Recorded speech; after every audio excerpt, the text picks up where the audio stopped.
ಪ್ರಿಯ ವಿದ್ಯಾರ್ಥಿಗಳೇ, ಹಿಂದಿನ ತರಗತಿಯಲ್ಲಿ ನಾವು ಬ್ಯಾಕ್ಟೀರಿಯಾ ಎಂದರೇನು, ಬ್ಯಾಕ್ಟೀರಿಯಾದ ಕ್ಲಾಸಿಫಿಕೇಶನ್ ಬಗ್ಗೆ ತಿಳಿದುಕೊಂಡಿದ್ದೆವು. ಇವತ್ತು ಅದರದೇ ಟಾಪಿಕ್ನ ಮುಂದುವರೆದ ಭಾಗ bacterial cell structure and functions. ಬ್ಯಾಕ್ಟೀರಿಯಾದ ಡಯಾಗ್ರಾಮ್ದಲ್ಲಿ ಬರುವಂತಹ ಒಂದಷ್ಟು ಪಾಯಿಂಟ್ಗಳ ಬಗ್ಗೆ ಅಧ್ಯಯನ ಮಾಡೋಣ. ಈ ಬ್ಯಾಕ್ಟೀರಿಯಾದಲ್ಲಿ ಇಂಪಾರ್ಟೆಂಟ್ ಪಾರ್ಟ್ಸ್ ಅಂತಾದರೆ ಕ್ಯಾಪ್ಸುಲ್, ಫ್ಲಾಜೆಲ್ಲಾ, ಪಿಲ್ಲೈ ಅಥವಾ fimbriae, cell wall, cytoplasmic membrane, nucleus, mesosome, ribosome, cytoplasma. ಈ ಒಂದು ಪಾರ್ಟ್ಸ್ಗಳ ಬಗ್ಗೆ ಇವತ್ತು ನಾವು ತಿಳಿದುಕೊಳ್ಳೋಣ. ಮೊದಲನೇದಾಗಿ capsule. Capsule is 0.2 micrometer thick viscous layer, outer layer to the cell wall. So capsule ಎಂಬುದು 0.2 ಮೈಕ್ರೋಮೀಟರ್ ಥಿಕ್ನೆಸ್ ಹೊಂದಿರುವಂಥ ವೆಸ್ಕಸ್, ಸೊ ಗಾಢತೆಯಾದಂಥ ಒಂದು ಲೇಯರ್. ಇದು ಸೆಲ್ ವಾಲ್ನ ಹೊರಭಾಗದಲ್ಲಿ ಸುತ್ತುವರೆದಿದೆ. ಸೊ ಇಲ್ಲಿ ನೀವು ನೋಡ್ಬೋದು ಕ್ಯಾಪ್ಸುಲ್. ಸೊ ಈ ಭಾಗದಲ್ಲಿರುವಂಥ ಒಂದು ಲೇಯರ್ ಇದೇನಪ್ಪ ಅಂತಂದರೆ ಇದು ಕ್ಯಾಪ್ಸೂಲ್. ಓಕೆ, ಇದಕ್ಕೆ ನಾವು ಕ್ಯಾಪ್ಸೂಲ್ ಅಂತ ಹೇಳ್ತೀವಿ. ಇದು ತುಂಬ ಥಿನ್ ಆದಂಥ ಒಂದು ಲೇಯರ್ ಹೊರಭಾಗದಲ್ಲಿ ಈ ಒಂದು ಬ್ಯಾಕ್ಟೀರಿಯಾನ ಸುತ್ತುವರೆದಿದೆ. Capsule is made up of, ಇದು ಏನಪ್ಪ ಅಂದರೆ capsule is made up of 98% of water, 98% of water and 2% of polysaccharide or glycoprotein or polypeptide or both. ಅಂದರೆ ಗ್ಲೈಕೋಪ್ರೋಟೀನ್, ಪಾಲಿಪೆಪ್ಟೈಡ್, ಪಾಲಿಸ್ಯಾಕರೈಡ್ ಎರಡರಲ್ಲಿ ಒಂದನ್ನು ಎರಡನ್ನೂ ಕೂಡ ಹೊಂದಿರಬಹುದು. ಸೊ ಈ ಒಂದು ಕ್ಯಾಪ್ಸೂಲ್ ಇದರಿಂದ ಆಗಿದೆ ಅಂದರೆ 98% ವಾಟರ್ದಿಂದ ಮತ್ತು 7% ಪಾಲಿಸ್ಯಾಕರೈಡ್ ಅಥವಾ ಗ್ಲೈಕೋಪ್ರೋಟೀನ್ ಅಥವಾ ಪಾಲಿಪೆಪ್ಟೈಡ್ದಿಂದ ಮಾಡಲ್ಪಟ್ಟಿದೆ. ಈ ಒಂದು capsule it helps in attachment as well as it prevent the cell from temperature and drying. So ಇದು ಈ ಒಂದು ಕ್ಯಾಪ್ಸೂಲ್ ಎದಕ್ಕೆ ಹೆಲ್ಪ್ ಆಗಿದೆ ಅಂದರೆ ಅಟ್ಯಾಚ್ ಆಗಲಿಕ್ಕೆ, ಸೊ ಬೇರೆ ಒಂದು ಸೆಲ್ ಜೊತೆಗೆ ಅಟ್ಯಾಚ್ಮೆಂಟ್ ಆಗಲಿಕ್ಕೆ, ಜೊತೆಗೆ ಪ್ರಿವೆಂಟ್, ಆಮೇಲೆ ಟೆಂಪ್ರೇಚರ್ ಮತ್ತು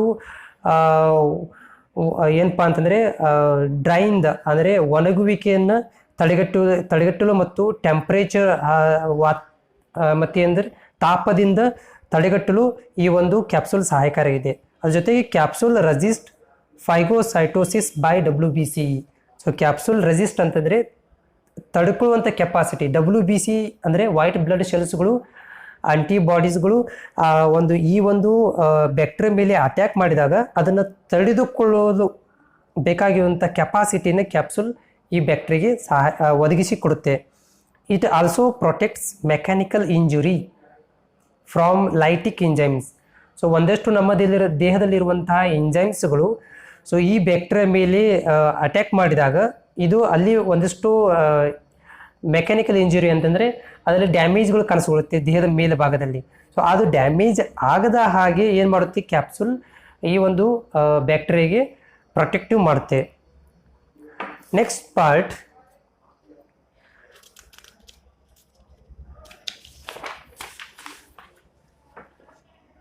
flagella. Okay, flagella. So flagella ಅಂದರೆ ಎಲ್ಲಿದೆ ಅಂತ ತೋರಿಸ್ತೀನಿ ನೋಡಿ. ಇದು ಒಂದು ಪೂರ ಒಂದು ಭಾಗ ಇದೆಲ್ಲ, ಇದು ಫ್ಲಾಜೆಲ್ಲಾ. ಇದು ಸೊ ಬಾಲದ ಥರ ಒಂಥರ ದಾರದ ಥರ ಇರುವಂಥ ಒಂದು ಅಂಗ ಫ್ಲಾಜೆಲ್ಲಾ. ಇದಕ್ಕೆ ನಾವು ಫ್ಲಾಜೆಲ್ಲಾ ಅಂತ ಹೇಳ್ತೀವಿ. So flagella it is a 15 to 20 nanometre hair like helical structure. So ಇದು 15ರಿಂದ 20 ನ್ಯಾನೋಮೀಟರ್ ಸೈಜ್ ಇರುವಂಥ, ಆಮೇಲೆ ಕೂದಲು ಥರ ಇರುವಂತಹ ಒಂದು ಹೆಲಿಕಲ್ ಸ್ಟ್ರಕ್ಚರ್, ಎಳೆಯಾಗಿರುವಂಥ structure emerges from the cell wall. Cell wall ಒಳಭಾಗದಿಂದ ಏನಾಗಿದೆ ಫ್ಲಾಜೆಲ್ಲಾ ಸೊ ಕಾಣಿಸ್ತಾ ಇದೆ, ಒಳಭಾಗದಿಂದ ಬಂದಿರುವಂಥದ್ದು. Flagella are not straight but are helical. So not helical ಅಂತಂದ್ರೆ ಈ ಥರ, ಇವು ಸ್ಟ್ರೇಟ್ ಇಲ್ಲ, ಹೆಲಿಕಲ್ ಥರ ಇದಾವೆ, ಈ ಥರ ಹೆಲಿಕಲ್ ಶೇಪಲ್ಲಿ ಇದಾವೆ. It composes of flagellin protein. ಇದು ಫ್ಲಾಜೆಲಿನ್ ಎಂಬ ಪ್ರೋಟೀನ್ನಿಂದ ಮಾಡಲ್ಪಟ್ಟಿವೆ. Flagella have 3 parts: basal body, hook, filament. ಈ ಫ್ಲಾಜೆಲ್ಲಾದಲ್ಲಿ 3 ಭಾಗಗಳಿವೆ. ಅದು ಯಾವುದಪ್ಪ ಅಂದರೆ basal body, hook, filaments. So ಈ ಒಂದು flagella helps motility of the bacteria motility ಆಗಲಿಕ್ಕೆ, ಮೊಟಿಲಿಟಿ ಅಂತಂದರೆ ಮೂಮೆಂಟಮ್ ಆಗಲಿಕ್ಕೆ, ಸೊ ಒಂದು ಭಾಗದಿಂದ ಇನ್ನೊಂದು ಭಾಗಕ್ಕೆ ಚಲಿಸಲಿಕ್ಕೆ, ಮೂವ್ ಆಗಲಿಕ್ಕೆ. ಸೊ ಈ ಒಂದು ಫ್ಲಾಜೆಲ್ಲಾ ಸಹಾಯಕಾರಿಯಾಗಿದೆ ಬ್ಯಾಕ್ಟೀರಿಯಾಗೆ. ಸೊ ನೆಕ್ಸ್ಟು ಪಿಲ್ಲೈ ಔರ್ ಪ್ಯಾಂಬ್ರಿ. ಸೊ ಪ್ಯಾಂಬ್ರಿ ಅಥವಾ Pillai.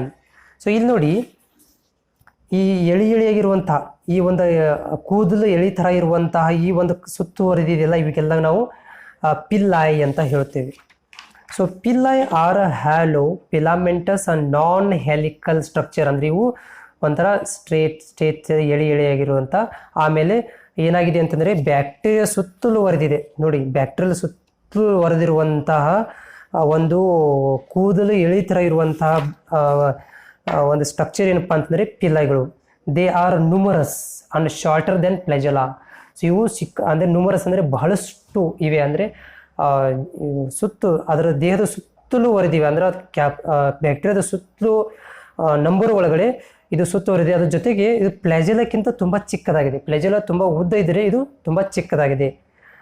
Pillai are characteristic feature of gram negative bacteria. ಒಂದು ಗ್ರಾಮ್ ನೆಗೆಟಿವ್ ಬ್ಯಾಕ್ಟೀರಿಯಾ ಅಂದರೆ ಉದಾಹರಣೆಗೆ ಸಲ್ಮೋನೆಲ್ಲಾ ಟೈಪಿ, ಪ್ರೋಟಿಯೋಸ್, ನೆಸರಿಯೋ ಗೊನೋರಿಯಾ, ಈ ಕೋಲಿ. ಸೊ ಇವುಗಳಲ್ಲಿ ಈ ಪಿಲ್ಲೈಗಳು ತಮ್ಮದೇ ಆದಂಥ ಒಂದು ಕ್ಯಾರೆಕ್ಟರಿಸ್ಟಿಕ್ ಗುಣಗಳನ್ನು ಹೊಂದಿವೆ. Pili are composed of pilin proteins. ಈ ಒಂದು ಪಿಲ್ಲೈಗಳು ಪಿಲ್ಲಿನ್ ಪ್ರೋಟೀನಿಂದ ಮಾಡಲ್ಪಟ್ಟಿವೆ. So pili helps the bacteria to attach the host cell surface. So ನಮ್ಮ ದೇಹದಲ್ಲಿರುವಂತಹ ಸೆಲ್ಗಳಿಗೆ ಹೋಗಿ ಅಟ್ಯಾಚ್ಮೆಂಟ್ ಆಗಲಿಕ್ಕೆ ಈ ಪಿಲ್ಲೈಗಳು ಸಹಾಯಕಾರಿಯಾಗಿವೆ, ಬ್ಯಾಕ್ಟೀರಿಯಾದ ಪಿಲ್ಲೈಗಳು. Most of the human pathogens of respiratory tract, ನಮ್ಮ ಶ್ವಾಸಕೋಶ ನಾಳಕ್ಕೆ ಹೋಗಿ ಅಟ್ಯಾಚ್ಮೆಂಟ್ ಆಗಲಿಕ್ಕೆ, ಯೂರಿನರಿ ಟ್ರ್ಯಾಕ್ದಲ್ಲಿ ಹೋಗಿ ಅಟ್ಯಾಚ್ಮೆಂಟ್ ಆಗಲಿಕ್ಕೆ ಈ ಪಿಲ್ಲೈಗಳು ಸಹಾಯಕಾರಿಯಾಗಿವೆ. Pili possesses antigenic property. So ಇವುಗಳು ಏನು ಮಾಡ್ತಾವಪ್ಪ ಅಂದರೆ ಎಲ್ಲಿ ಹೋಗಿ ಅಟ್ಯಾಕ್ ಮಾಡಿರ್ತಾವಲ್ಲ ಸೆಲ್ ಸರ್ಫೇಸ್ ಮೇಲೆ, ಅಲ್ಲಿಯೂ ರೋಗವನ್ನು ಕೂಡ ಹರಡಿಸುವಂಥ ಕೆಲಸವನ್ನು ಕೂಡ ಇವು ಮಾಡುತ್ತೇವೆ. ಇದಕ್ಕೆ ಆಂಟಿಜೆನಿಕ್ ಪ್ರಾಪರ್ಟಿ ಅಂತ ಹೇಳ್ಬೋದು. ನೆಕ್ಸ್ಟ್ ಯಾವುದು ಅಂತಂದರೆ cell wall.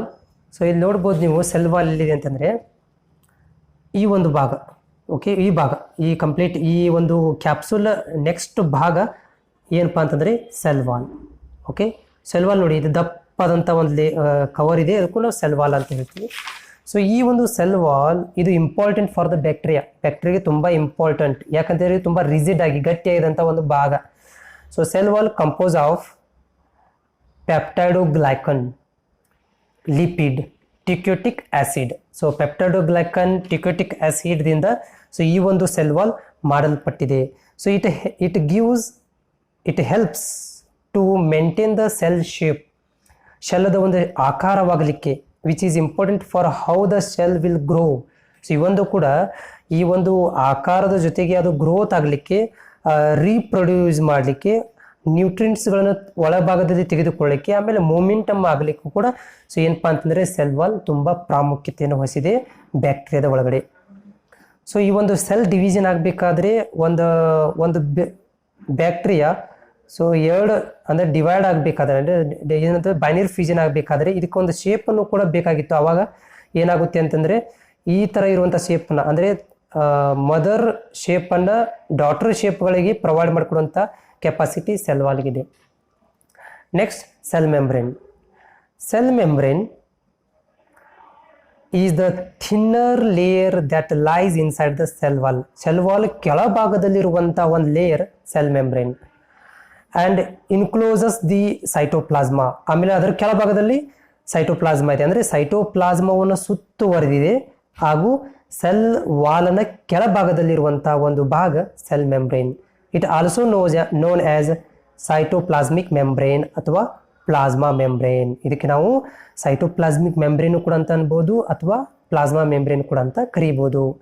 It about 80 nanometer thick. ಇದು 80 ನ್ಯಾನೋಮೀಟರ್ ಥಿಕ್ನೆಸ್ಸನ್ನು ಹೊಂದಿದೆ. Cell membrane of bacteria is composed of, ಈ ಒಂದು membrane phospholipids and protein. It is a made up of phospholipids and protein. ಅಂದರೆ ಫಾಸ್ಫೋಲಿಪಿಡ್ ಮತ್ತು ಪ್ರೋಟೀನಿಂದ ಈ ಒಂದು ಸೆಲ್ ಮೆಂಬ್ರೇನ್ ಮಾಡಲ್ಪಟ್ಟಿದೆ. It selectively permeable as it allows to pass selective substances such as sugar, amino acid cross it. So ಇದೊಂಥರ semi permeable ಅಂದರೆ selectively membrane ಥರ ಕೆಲಸ ಮಾಡುತ್ತೆ. ಒಳಭಾಗ ಮತ್ತು ಹೊರಭಾಗದಲ್ಲಿ ಫ್ಲೂಯಿಡ್ಸ್ಗಳನ್ನು ಎಕ್ಸ್ಚೇಂಜ್ ಮಾಡಿಕೊಳ್ಳಿಕ್ಕೆ, ಉದಾಹರಣೆಗೆ ಶುಗರ್, ಅಮೈನೋ ಆಸಿಡ್ಸ್ಗಳನ್ನು ಅಬ್ಸರ್ವ್ ಮಾಡುವುದು, ವೇಸ್ಟ್ಗಳನ್ನು ಹೊರ ಹಾಕಲಿಕ್ಕೆ ಈ ಒಂದು ಸೆಲ್ ಮೆಂಬ್ರೇನ್ ಅಥವಾ ಸೈಟೋಪ್ಲಾಸ್ಮಿಕ್ ಮೆಂಬ್ರೇನ್ ಕೆಲಸ ಮಾಡುತ್ತೆ. ಸೊ ಮುಂದಿನ ಭಾಗ ಯಾವುದು ಅಂತಂದರೆ ನ್ಯೂಕ್ಲಿಯಸ್. ಸೊ ಈ ಒಂದು ನ್ಯೂಕ್ಲಿಯಸ್ಸಿಗೆ ಇನ್ನೊಂದು ಹೆಸರು ನ್ಯೂಕ್ಲಿಯೋಲ್ ಕೂಡ ಅಂತ ಕರೀಬೋದು. So nucleus is the most important part of the cell. It controls and directs all the cellular activity and stores hereditary information of the cell.